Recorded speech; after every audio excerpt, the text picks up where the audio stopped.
नमस्कार साथियों, स्वागत है आप सबका हमारे YouTube चैनल जिसका नाम है कृषि वसुंधरा। जी हाँ, हम कल आपको एक वीडियो प्रोवाइड करा चुके हैं। आज ये हमारी दूसरी वीडियो होगी। तो साथियों, आप सभी लोगों का तहे दिल से हार्दिक स्वागत और अभिनंदन है इस चैनल में। आप सभी लोगों के लिए जो आपके CP नेट के फॉर्म 2021 सफाई पैरामेडिकल आए हुए हैं, तो इनके लिए हम आपको फिजिक्स के जितने भी संभव कोशिश हो सकती है आपके लिए क्वेश्चंस बनाते हैं जो हर एक टॉपिक से रिलेटेड। जैसे कल हमने विद्युत धारा वाला अध्याय चलाया था ओम्स लॉ से लेकर, आज भी उसी अध्याय से जुड़े हुए कुछ प्रश्न होंगे। उन प्रश्नों के बाद हम कल आपको एक नया टॉपिक के कुछ क्वेश्चंस देंगे। तो साथियों, आप सभी लोगों को हमारी वीडियो को ध्यान से देखना है, एक एक बात को समझाते हुए चलेंगे आपको। और आप उम्मीद करते हैं कि पेपर में बहुत अच्छा करके आएंगे, बहुत अच्छा स्कोर करके आएंगे। तो आप सभी लोग अपना प्यार और सपोर्ट बनाए रखें इस चैनल के प्रति। ये चैनल इससे पहले भी हमारे चैनल चल रहे हैं, केमिस्ट्री का चल रहा है, बायोलॉजी का चल रहा है, ये फिजिक्स का है। तो इन चैनल के प्रति अपना समर्थन बनाए रखें। तो साथियों देखिए, आज हम आपको वीडियो प्रोवाइड कराने के लिए जा रहे हैं। वीडियो फिजिक्स की होगी। कुछ प्रश्न लेकर आए आपके सामने कल की तरह, जैसे कल लेकर आए थे। तो ज़्यादा समय बर्बाद न करते हुए हम अपने प्रश्नों पर चलते हैं और आप लोगों को ये वीडियो कल सुबह 6 बजे अपलोड मिल जाएगी। लाइव क्लास तो अभी नहीं चला सकते हम, क्योंकि लाइव क्लास चलाने के लिए 1000 सब्सक्राइबर चाहिए। तो आप सभी लोगों का सपोर्ट मिल रहा है, इसी प्रकार से समर्थन मिलता रहा तो ज़्यादा दिन नहीं लगेंगे। और वीडियो को ज़्यादा से ज़्यादा शेयर किया करें, लाइक किया करें, कमेंट किया करें। सभी लोगों का बहुत अच्छा लाइक आ रहा है, कमेंट आ रहा है। तो इसी प्रकार से आप सभी लोगों का तहे दिल से धन्यवाद। तो चलिए साथियों, हम अपने प्रश्नों पर बढ़ते हैं और एक एक प्रश्न को करते समझाते हुए चलेंगे आपको। तो प्रश्नों के आज के प्रश्नों की इन सीरीज में हम पहला प्रश्न आपके सामने ये लेकर आए हैं। पहला प्रश्न ये है कि पूर्ण प्रज्वलन की स्थिति में 100 वाट और 200 वोल्ट के बल्ब का प्रतिरोध बताइए। जी हाँ, बहुत अच्छा प्रश्न है, बहुत अच्छा प्रश्न है। इसी प्रकार से छोटे छोटे क्वेश्चन पूछे जाते हैं। आपको JEE या फिर नीट के क्वेश्चन नहीं रख देगा, नीट या JEE के क्वेश्चन यहाँ पर नहीं रख देगा। क्यों? क्योंकि नीट और JEE के क्वेश्चन थोड़े एडवांस लेवल के होते हैं। वो प्रश्न यहाँ पर नहीं रखेगा। यहाँ पर जो प्रश्न रखेगा वो थोड़े निचले स्तर के क्वेश्चन आपको मिलेंगे।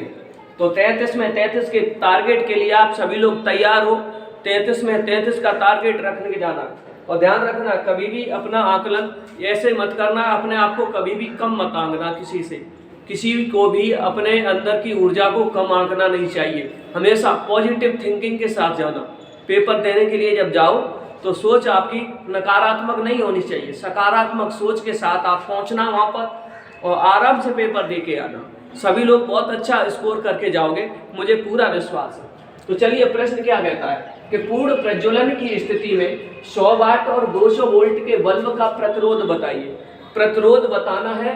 पूर्ण प्रज्वलन मीन्स पूर्णता जब वो जल रहा हो, मीन्स 100 वाट का बल्ब है, 200 वोल्ट बल्ब खरीदने गए, उस पर लिखा हुआ था 100 वाट 200 वोल्ट, मीन्स 200 वोल्ट का पूरा विभव उसको मिल रहा है। विभवांतर कितना मिल रहा है? 200 वोल्ट का मिल रहा है। तो उस बल्ब का प्रतिरोध बताइए, उस बल्ब का प्रतिरोध बताइए। तो देखिए साथियों, किस प्रकार से निकालोगे इस प्रश्न को हल करने। तो हम आपको बता दें साथियों कि विद्युत ऊर्जा को निकालने के क्या क्या सूत्र होंगे। तो ध्यान रखना, W को निकालने के सूत्र हुआ करते हैं W बराबर VIT, और W बराबर हुआ करता है I2RT, और W बराबर हुआ करता है V2/RT। तो इनको याद रखना, ये विद्युत ऊर्जा को निकालने के फॉर्मूले होते हैं। अब यहाँ पर क्या पूछ रहा है? प्रतिरोध पूछा गया है। क्या क्या चीजें दी गई है? वाट अर्थात बल्ब की शक्ति दे दी गई है, power of the electric bulb, bulb की शक्ति दे दी गई है, और वोल्टेज दे दी गई है, तो 200 वोल्ट है। तो देखिए साथियों, अब देखो शक्ति के सूत्र क्या होते हैं। शक्ति के सूत्र होते हैं कि W अपॉन T, पावर बराबर वर्क अपॉन टाइम। तो देखो W के कितने मान है? 3। अब हमको जो सी जरूरत पड़ती है तो W का वही मान रख देते हैं। एक बात तो तय है कि W में सभी में T आ रहा है, मीन्स T से T कैंसिल हो रही, तो P के कितने मान हो जाएंगे? P के भी 3 मान हो जाएंगे। तो VI हो जाएगा, I2R हो जाएगा, और P का मान V2/R हो जाएगा।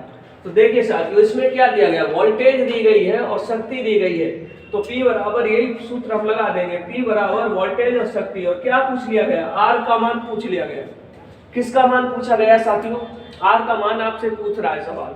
तो R बराबर यहाँ से क्या हो जाएगा? आर बराबर हो जाएगा वी स्क्वायर अपॉन पी।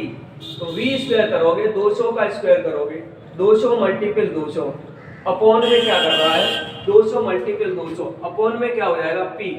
तो आर बराबर हो जाएगा V square upon P. Upon में अगर आप यहाँ पर 100 वाट कर दोगे क्योंकि शक्ति 100 वाट है, तो देखो 200 दूनी कितने हो गए 400। तो कितना निकल के आया है 400। तो ऑप्शन आपको दिए गए थे 300, 250, 400 और 450, 450। तो कौन सा सही है? ऑप्शन नंबर सी इस प्रश्न का राइट आंसर होगा। जो ऑप्शन नंबर सी होगा इस प्रश्न का राइट आंसर होगा। इसी प्रकार का एक प्रश्न और है, दूसरा क्वेश्चन क्या कहता है? दूसरा प्रश्न है कि 450 वाट की एक विद्युत प्रेस, एक इलेक्ट्रिक प्रेस है, उसकी शक्ति पहले ही दे दी गई है कि 450 वाट की है। इस प्रेस को 225 वोल्ट पर कार्य करने के लिए 225 वोल्ट पर कार्य करने के लिए बनाई गई है। तो ये क्यों बनाई गई है कि 225 वोल्ट के विभव पर ये कार्य करेगी। ये कार्य करेगी 225 वोल्ट के विभव पर। तो देखिए साथियों क्या पूछ रहा है सवाल कि इसका प्रतिरोध क्या होगा। सेम क्वेश्चन है, शक्ति दे दी गई है, क्या दे दी गई है? शक्ति दे दी गई है 450 वाट और कितने वोल्ट पर काम करेगी? 225 वोल्ट पर काम करेगी। क्या पूछ रहा है कि इसका प्रतिरोध क्या होगा? तो वही सूत्र हम लगा देंगे यहाँ पर। सूत्र हमारा क्या है? तो सूत्र हमारा है आर बराबर V square upon P. R बराबर वी स्क्वायर अपॉन पी और वी कितनी दे दी गई 225। तो 225 इंटू 225 अपॉन पी, पी की वैल्यू दे देगी 450। तो चलिए साथियों काटना शुरू कर दो। 2 1 2 2 से नहीं कटेंगे, 5 से काट दो। 5 को 20, 5 को 20 और 2 बच रहे हैं, 5 5 25, 45 नहीं, 5 से ये काट दिए, 5 से ये भी काट दो, 5 में 45 0 90। तो 45 दूनी कितने हो गए? 45 दूनी 90। अब देखना कितना बच रहा है 225/2। कितना बच रहा है 225/2। तो 2 से काटना शुरू कर दो। 2 1 2 2 1 2 2 1 2 2 1 2 2 दूनी 4। इसमें तो ऑप्शन भी नहीं है ये। हाँ तो देखिए साथियों प्रश्न को देखिएगा, यहाँ पर भी प्रतिरोध R पूछा गया। तो R बराबर क्या होता है वी स्क्वायर अपॉन पी। तो वी स्क्वायर जब हम करने गए तो V की वैल्यू 225 थी। 225 मल्टीपल 225 मल्टीपल 225 अपॉन पी और P की वैल्यू कितनी दे दी गई? शक्ति दे दी गई 450 वोल्ट। यहाँ से हमने काटना शुरू किया। किस प्रकार से काटा? 5 से काट दिया, 5 में 45 0, 5 से इसको भी काट दिया, 5 को 20, 5 5 25, 45 से काट दिया, 45 दूनी 90। तो देखिए साथियों 225 बटे कितने आ रहे हैं 2, 2 से काट दिया तो 1 1 2 1 2 2 1 2 2 दूनी 4 0.5। तो 112.5 ओम, 112.5 ओम। तो इसमें जो राइट ऑप्शन होगा, ऑप्शन दे रहा है, ऑप्शन ए कह रहा है 125 ओम, ऑप्शन बी कह रहा है 126.25 ओम और ऑप्शन सी कह रहा है 112.5 ओम, ऑप्शन डी कहता है 127 ओम। तो इसका जो राइट ऑप्शन होने वाला है option number C, option C होगा इसका राइट आंसर। इस प्रश्न का जो राइट आंसर होगा वो ऑप्शन सी होगा। तो चलिए साथियों प्रश्न नंबर 3 की तरफ बढ़ते हैं कि एक तार का प्रतिरोध 500 ओम है, इसकी विद्युत चालकता बताइए। एक तार का प्रतिरोध आपको दिया गया है, एक तार का प्रतिरोध कह रहा है कितने ओम है? ये कह रहा है कि तार का जो प्रतिरोध है वो तार का प्रतिरोध है 500 ओम। क्या पूछ रहा है? विद्युत चालकता पूछ रहा है। क्या पूछ रहा है? इसकी विद्युत चालकता पूछ रहा है। तो 500 ओम है इस तार का प्रतिरोध, विद्युत चालकता पूछ रहा है। विद्युत चालकता पूछ रहा है, किस प्रकार से निकालोगे विद्युत चालकता को? तो समझिए साथियों किस प्रकार से ये विद्युत चालकता को निकाला जा सकता है। तो अभी देखो हम आपको बताएं विद्युत चालकता क्या होती है। विद्युत चालकता क्या होती है? आंसर है ये चालकता जो होती है, किसी भी धातु की चालकता जो होती है वो प्रतिरोध के व्युत्क्रमानुपाती होती है, प्रतिरोध के व्युत्क्रम के बराबर होती है। तो प्रतिरोध दे दिया गया 500 ओम, तो चालकता देखना क्या हो जाएगी? तो 1 बटे प्रतिरोध। चालकता क्या हो जाएगी? इसकी चालकता हो जाएगी 1 बटे प्रतिरोध। प्रतिरोध की व्युत्क्रम, प्रतिरोध की उल्टी क्या होती है? चालकता। तो समझिए 1 बटे 500 कर देंगे। क्या कर देंगे? 1 बटे 500 कर देंगे।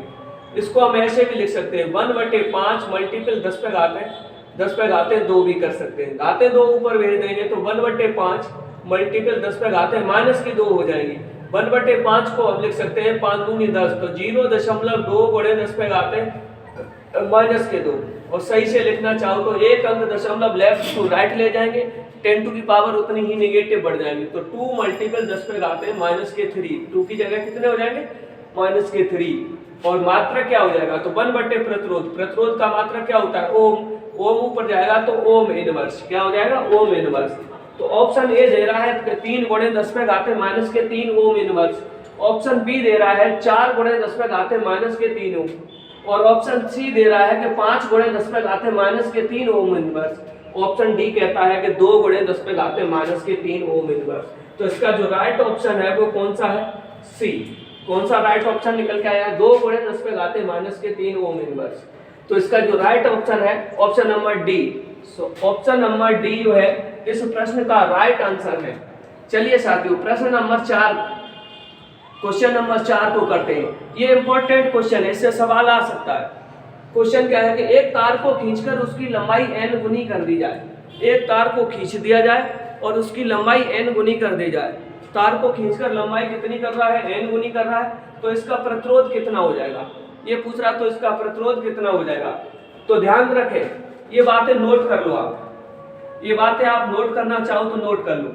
किसी भी तार की लंबाई, किसी भी तार की लंबाई को खींचकर अगर n गुना कर दोगे, लंबाई n गुना कर दोगे तो प्रतिरोध, लंबाई अगर n गुना कर दोगे तो प्रतिरोध साथियों n स्क्वायर गुना हो जाएगा। प्रतिरोध कितना हो जाएगा n स्क्वायर गुना हो जाएगा। अगर उसके मुख्य परिच्छेद के क्षेत्रफल, एरिया ऑफ क्रॉस सेक्शन, मुख्य परिच्छेद के क्षेत्रफल का मतलब एरिया ऑफ क्रॉस सेक्शन, तो एरिया ऑफ क्रॉस सेक्शन की अगर त्रिज्या को आप 1/n गुना कर दोगे, त्रिज्या को 1/n गुना कर दोगे, एरिया ऑफ क्रॉस सेक्शन मुख्य परिच्छेद के क्षेत्रफल की त्रिज्या को घटाकर कितना कर दोगे 1/n गुना कर दोगे, तो प्रतिरोध n पे घाते 4 गुना हो जाएगा। तो प्रतिरोध n पे घाते 4 गुना हो जाएगा।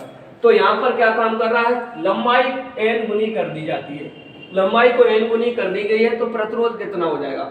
ऑप्शन ए कहता है 2 गुना, ऑप्शन बी कहता है n स्क्वायर गुना, ऑप्शन सी कहता है n पे घाते 4 गुना, और ऑप्शन डी कहता है 1/n स्क्वायर गुना। तो इसका जो राइट ऑप्शन हो जाएगा वो कौन सा हो जाएगा, ऑप्शन बी इस प्रश्न का राइट आंसर है। ऑप्शन बी इस प्रश्न का राइट आंसर है। अब क्वेश्चन नंबर 5 को देखिए साथियों कि एक घर में लगे 2 बल्बों में एक पहले की अपेक्षा अधिक चमक रहा है, उन दोनों में किसका प्रतिरोध अधिक है। तो आंसर है, क्या कह रहा है सवाल कि एक घर में लगे 2 बल्बों में एक पहले की अपेक्षा, एक बल्ब जो है वो पहले वाले बल्ब की अपेक्षा अधिक चमक रहा है, उन दोनों में किसका प्रतिरोध अधिक है। आंसर क्या कह रहा है, अधिक प्रदीप्त बल्ब का प्रतिरोध अधिक है, मीन्स जो ज्यादा चमक रहा है उसका बल्ब ज्यादा है, या फिर कम प्रदीप्त बल्ब का अर्थात जो कम चमक रहा है उसका प्रतिरोध ज्यादा है। ऑप्शन सी कहता है कि दोनों का, ऑप्शन डी कहता है कि इनमें से कोई नहीं। तो देखिए साथियों इसका राइट ऑप्शन क्या होने वाला है, इसका राइट ऑप्शन क्या होने वाला है, तो option number B, option number B, जो बल्ब कम प्रदीप्त हो रहा है, कम प्रदीप्त हो रहा है अर्थात उसकी रेजिस्टिविटी ज्यादा होगी, वो कम धारा को ले रहा है तो इसलिए वह कम चमक रहा है, तो कम प्रदीप्त बल्ब का जो प्रतिरोध होगा वो प्रतिरोध बहुत ज्यादा होगा। अब देखो क्वेश्चन नंबर 6, छठवां प्रश्न क्या कहता है। प्रश्न नंबर 6 कह रहा है कि जब कोई बैटरी से जुड़ा तार, जब कोई बैटरी से जुड़ा तार धारा के कारण गर्म हो जाता है, बैटरी से जुड़ा हुआ जो तार होता है वो धारा के कारण गर्म हो जाता है, तो निम्नलिखित में से कौन सी राशि नहीं बदलती। नीचे कुछ राशियां लिखी गई, इनमें से कौन सी राशि नहीं बदलती है। ऑप्शन ये कहता है कि अनुगमन वेग, ताप पर अनुगमन वेग का प्रभाव पड़ता कि नहीं पड़ता, तो आंसर है पड़ता है।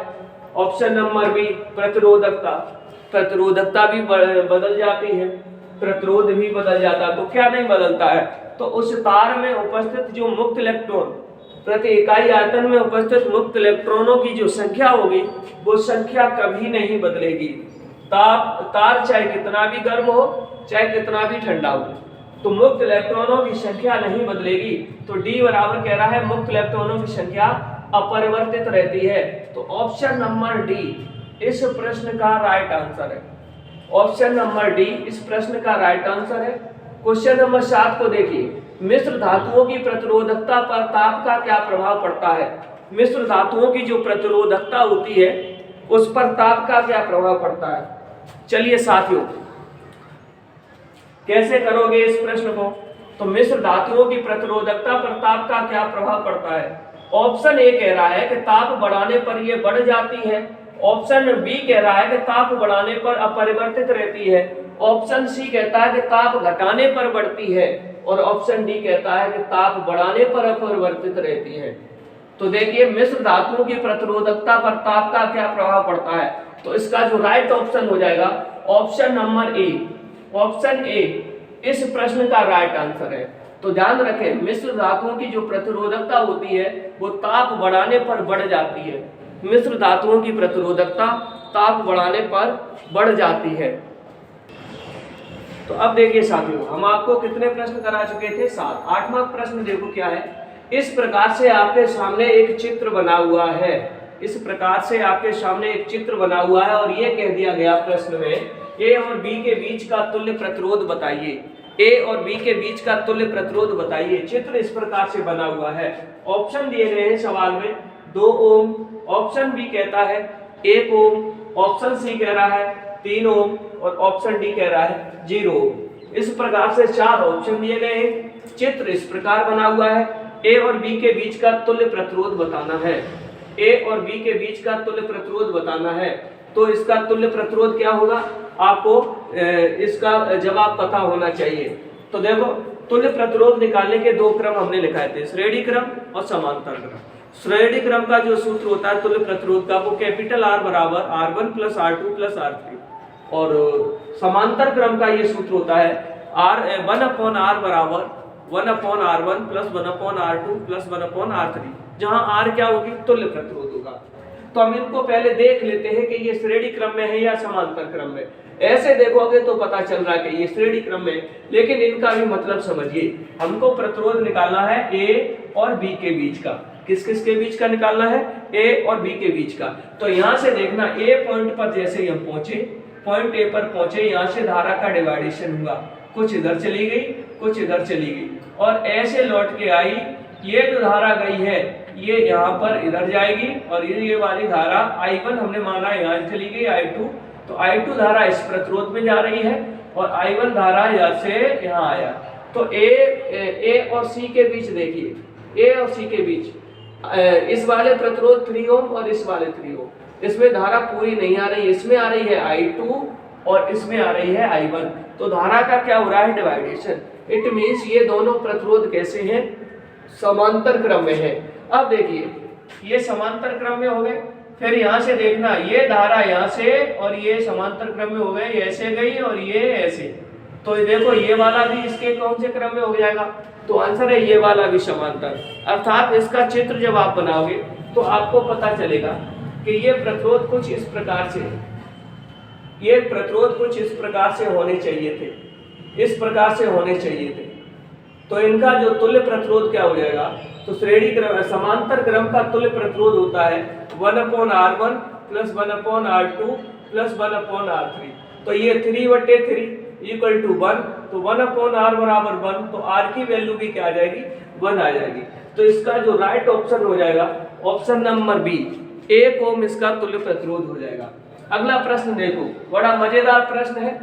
क्वेश्चन नंबर 9 है, 60 वाट और 30 वोल्ट के बल्ब को 60 वाट और 30 वोल्ट के बल्ब को 90 वोल्ट की सप्लाई 90 वोल्ट की सप्लाई पर जलाने के लिए श्रेणी क्रम में जुड़े प्रतिरोध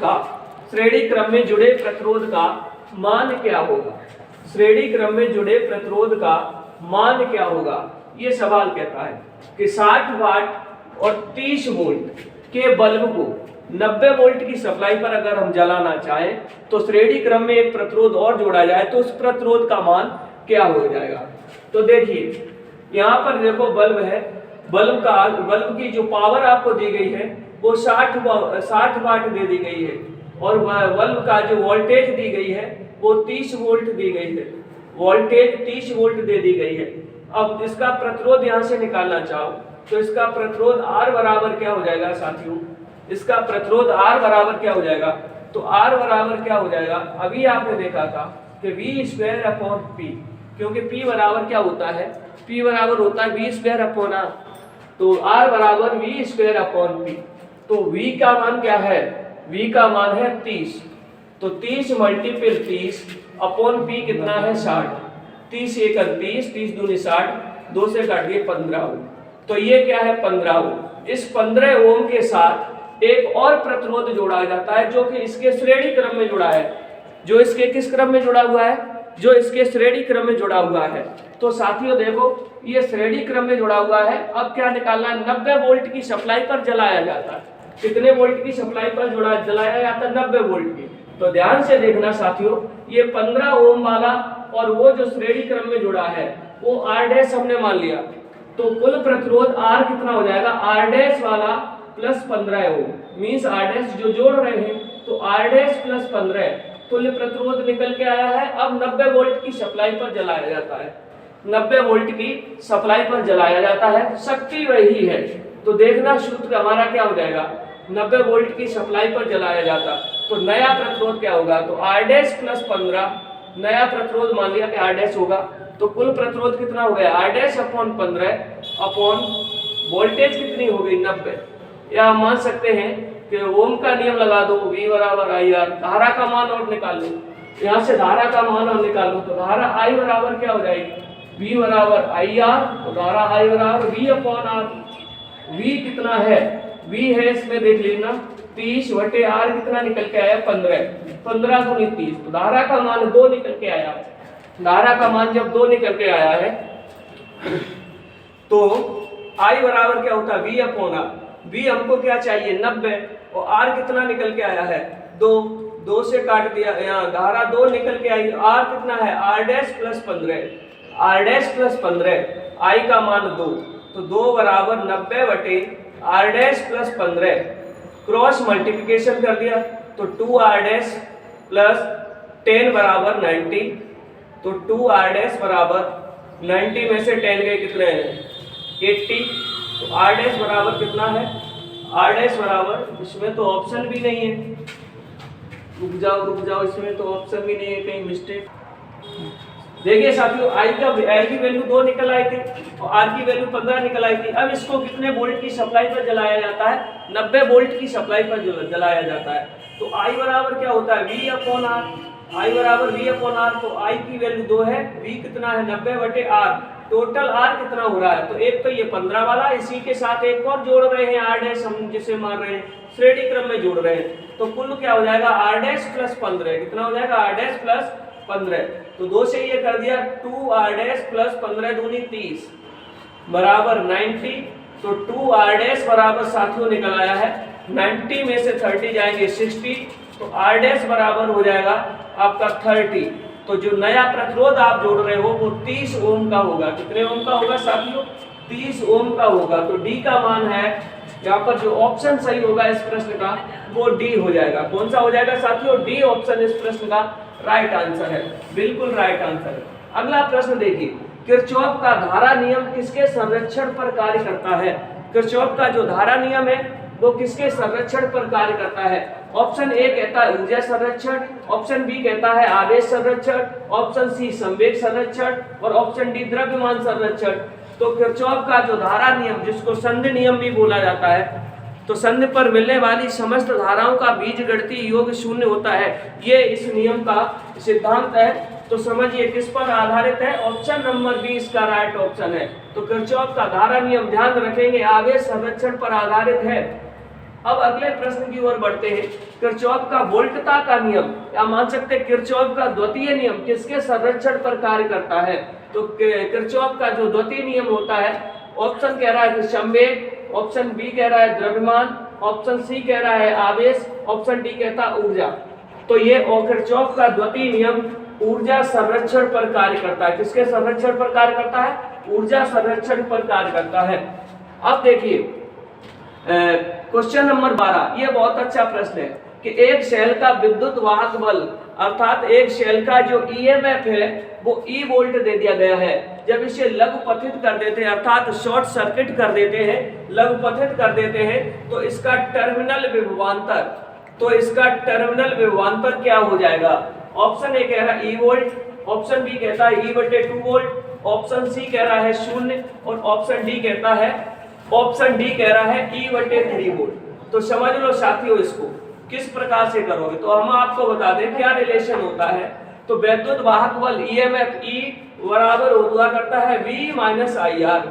E बराबर क्या हुआ करता है V माइनस IR। जब इसे लंबपथित कर देंगे अर्थात सर्किट को बीच से तोड़ देंगे, सर्किट को बीच से तोड़ देंगे, धारा का प्रवाहित होना जी बंद हो जाएगा। इट मीन्स धारा आई कितनी हो जाएगी? 0।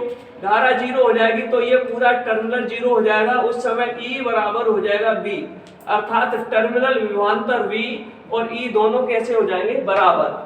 तो एक सेल का विद्युत वाहक बल जब E है और इसे लंबपथित कर दिया जाता है तो टर्मिनल विभवांतर E वोल्ट ही रहता है। तो ऑप्शन ए टर्मिनल विभवांतर और वैद्युत वाहक बल दोनों एक ही रहते हैं। ऑप्शन नंबर 1 जो है इस प्रश्न का राइट ऑप्शन है।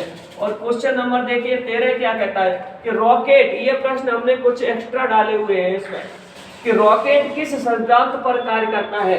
रॉकेट जो आपका हुआ करता है किसके सिद्धांत पर कार्य करता है? ऑप्शन ए कहता है ऊर्जा संरक्षण, ऑप्शन बी कहता है ऊष्मा संरक्षण, ऑप्शन सी कहता है आवेश संरक्षण और ऑप्शन डी कहता है संवेग संरक्षण। तो ध्यान रखेंगे रॉकेट किसके संरक्षण पर कार्य करता है? रॉकेट संवेग संरक्षण पर कार्य करता है। किस पर कार्य करता है? संवेग संरक्षण पर कार्य करता है। तो इस प्रश्न का जो राइट ऑप्शन है वो ऑप्शन नंबर डी इस प्रश्न का राइट ऑप्शन होगा। अगला प्रश्न देखिए क्वेश्चन नंबर 14 कि संवेग परिवर्तन की दर किसके बराबर होती है? संवेग परिवर्तन की जो दर होती है वो किसके बराबर होती है? ऑप्शन ए कहता है त्वरण के बराबर होती है, ऑप्शन बी कहता है कार्य के बराबर होती है, ऑप्शन सी कहता है बल के बराबर होती है, ऑप्शन डी कहता है आवेग के बराबर होती है। तो ध्यान रखेंगे साथियों कि संवेग परिवर्तन की जो दर हुआ करती है वो किसके बराबर हुआ करती है? तो आवेग के बराबर हुआ करती है। हमने अपने उस चैनल पर आपको जब हमने पढ़ाया था हमने आपको जब ये चीजें पढ़ाई थी तो उस समय हमने बताया था कि आवेग I बराबर हुआ करता है m इंटू डेल्टा V, अर्थात संवेग परिवर्तन की जो दर है वो आवेग के बराबर होगी। किसके बराबर होगी? आवेग के बराबर होगी। तो ऑप्शन डी इस प्रश्न का राइट ऑप्शन हो जाता है। अगला प्रश्न देखिए क्वेश्चन नंबर 15 कि बल का SI मात्रक क्या है? तो देखो केजी मीटर प्रति सेकंड स्क्वायर, केजी मीटर प्रति सेकंड स्क्वायर, ये भी बल का मात्रक है, बिल्कुल राइट लिखा है। इसमें क्या कह रहा है? न्यूटन, न्यूटन भी बल का मात्रक है। तो डाइन भी बल का मात्रक है। और ये देखो मीटर प्रति सेकंड, ये तो बल का मात्रक ही नहीं है, ये बल का मात्रक नहीं है, ये वेग का मात्रक है साथियों। किसका मात्रक है? वेग का मात्रक है। तो इसमें बल का मात्रक पूछा गया है तो ये भी बल का मात्रक, ये भी बल का मात्रक और ये डायन भी बल का मात्रक है। फर्क किस बात का है? तो आंसर है ये सूत्र पर आधारित है, अर्थात ये MKS प्रणाली में है और ये SI प्रणाली में है और ये CGS प्रणाली में होता है। तो ध्यान रखें साथियों जो बल का मात्रक पूछा गया है SI प्रणाली में वो क्या हो जाएगा? न्यूटन। न्यूटन जो है बल का SI प्रणाली में मात्रक है। अब साथियों इस प्रकार से 15 क्वेश्चन आपके कंप्लीट होते हैं। एक प्रश्न हम आपको दे रहे हैं जिसका जवाब आपको कमेंट बॉक्स में देना है। एक प्रश्न लिख रहे हैं और उसके 4 ऑप्शन लिख रहे हैं जिसका जवाब आपको कमेंट बॉक्स में देना है। बहुत ही मजेदार प्रश्न है, आप सभी लोगों को ये करना है और जवाब किसमें देना है? कमेंट बॉक्स में लिखोगे इसका कौन सा ऑप्शन इसका सही होगा। इसका जवाब जो है आप कमेंट बॉक्स में लिखोगे। क्वेश्चन नंबर जो 16वां हम आपको दे रहे हैं ये है क्या? तो ये प्रश्न कहता है कि सर्दी के दिनों की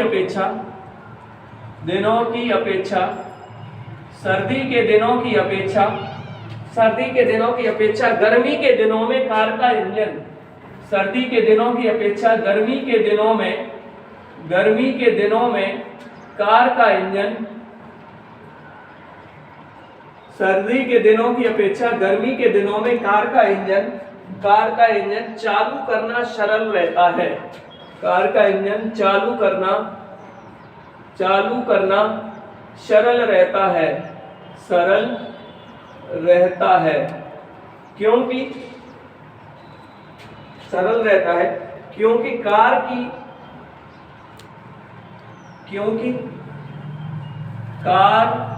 की बैटरी का आंतरिक प्रतिरोध कार की बैटरी का आंतरिक प्रतिरोध, कार की बैटरी का आंतरिक प्रतिरोध, क्योंकि कार की बैटरी का जो आंतरिक प्रतिरोध होता है वो आंतरिक प्रतिरोध कैसा हो जाता है, तो ऑप्शन ये कह रहा है कि ताप बढ़ने पर कम हो जाता है, ताप बढ़ने पर कम हो जाता है, ताप बढ़ने पर कम हो जाता है, ताप बढ़ने पर कम हो जाता है।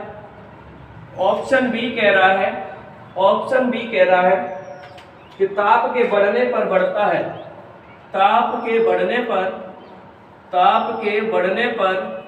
बढ़ता है, ताप के बढ़ने पर बढ़ता है। ऑप्शन सी कह रहा है ताप कम होने पर कम होता है, ताप कम होने पर कम होता है, ताप कम होने पर कम होता है। ऑप्शन डी कह रहा है ताप परिवर्तन से अपरिवर्तित रहता है, ताप परिवर्तन से अपरिवर्तित रहता है, ताप परिवर्तन से अपरिवर्तित रहता है, तो ताप परिवर्तन से ये अपरिवर्तित रहता है। तो देखिए साथियों, क्वेश्चन यह है कि सर्दी के दिनों की अपेक्षा गर्मी के दिनों में कार का इंजन चालू करना सरल रहता है या आसान रहता है, क्यों?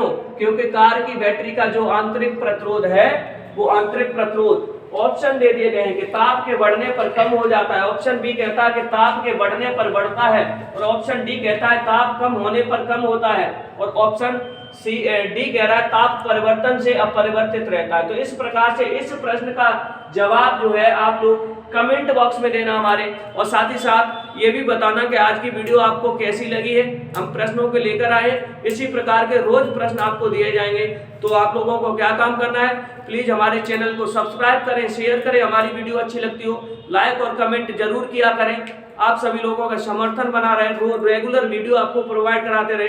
तो इसी के साथ आप सभी लोग अपनी जबरदस्त तैयारी को जारी रखें, कभी भी हार नहीं माननी है, अपने आप को कम नहीं आंकना है, और रेगुलर पढ़ाई करते रहें। इसी के साथ आज के लिए बस इतना ही। नमस्कार।